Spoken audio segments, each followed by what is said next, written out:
Duta khas ke Timur Tengah sibuk menyerang media. Semakin banyak negara Arab mengiktiraf kedaulatan Israel yang dibina di atas rampasan tanah-tanah rakyat Palestin dengan menghalau penduduk asalnya.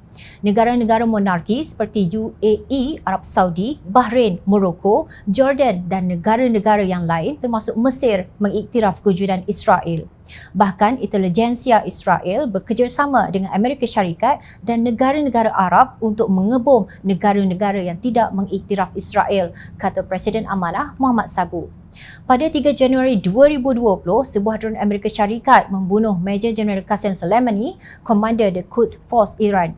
Kementerian Pertahanan Iran pada November tahun lalu mendakwa saintisnya yang mengutai Pertubuhan Inovasi dan Penyelidikan Iran, Mohsin Fakhrizadeh, telah dibunuh oleh penyerang yang didalangi Israel. Muhammad mengutuk perbuatan membunuh cerdik pandai lawan apabila gagal menyaingi kepintaran dan penghasilan kajian sains dan teknologi milik saintis-saintis berkenaan. Oleh itu, kita harap Duta Khas Malaysia ke Timur Tengah yang bertaraf menteri mesti bekerja keras melalui OIC supaya negara-negara Islam dan negara dunia ketiga terus tidak mengiktiraf Israel dan berusaha membantu Palestin untuk membebaskan bumi mereka dan mengembalikan pelarian Palestin ke tanah air mereka, ujar Muhammad yang juga bekas Menteri Pertahanan.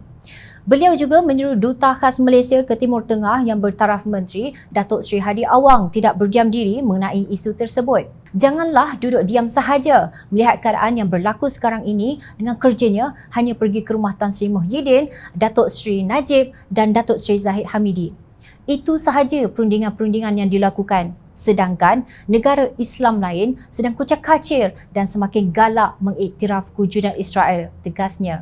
Kenyataan Muhammad itu dibuat pada sekitar Disember tahun lalu. Namun sehingga ke hari ini, Hadi sekadar menulis di Harakah Daily membicarakan perkara yang gagal dipraktikkan oleh partinya walaupun telah berjaya menubuh atap bersama sebahagian pengkhianat bersatu, keadilan dan gerombolan kleptokrat sejak hujung Februari tahun lalu.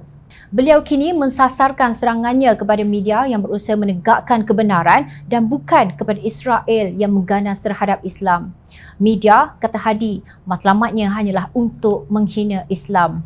Kini kita berada pada zaman berlaku perang media atau perang cyber yang semakin canggih dan paling canggih apabila media dijadikan senjata terpenting kerana peranannya bukan sahaja memasuki ke dalam negeri merentasi angkasa tanpa sempadan, bahkan memasuki ke dalam rumah dan pemikiran lalu mempengaruhi kehidupan manusia. Tulisnya di Harakah Daily 21 Februari lalu. Hadi mendakwa satu pendekatan media ialah mencari kesalahan orang Islam sama ada dengan menyebarkan fitnah atau jika benar-benar bersalah dijadikan senjata untuk menikam ajaran Islam. Secara sembrono, Hadi menuduh bagi musuh Islam, segala perkara yang haram adalah halal bagi mereka, menyebabkan salah laku mereka tidak diambil kira sebagai satu kesalahan kerana inilah makna kebebasan mengikut takrif mereka. Berdasarkan kenyataan sebelumnya, Hadi maksudkan musuh Islam itu ialah pihak media. Ini dapat dilihat daripada ayat hadis seterusnya.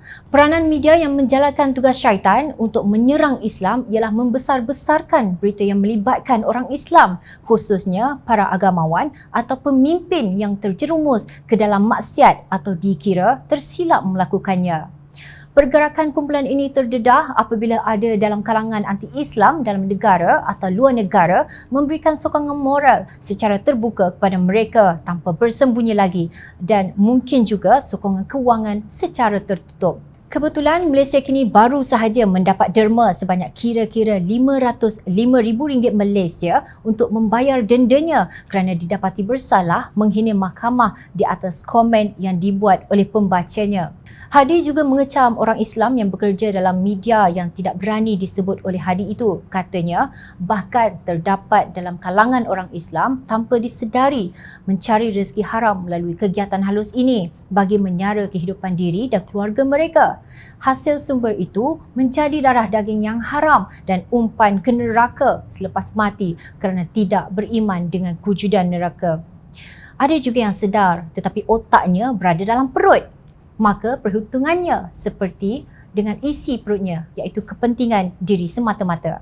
Wahai Duta Khas Perdana Menteri ke Timur Tengah, Sebelum mengata orang Islam yang lain makan hasil haram, sudahkah yang berhormat menjalankan tugas yang diamanahkan kepada Tuhan dengan penuh dedikasi? Tidakkah yang berhormat berasa ngeri menyara kehidupan diri dan keluarga menerusi hasil sumber gaji dan allowance tanpa bekerja sepenuhnya yang menjadi darah daging haram dan umpan ke neraka selepas mati? Sejujurnya, siapakah yang sebenarnya terlunjuk lurus kelingking berkait?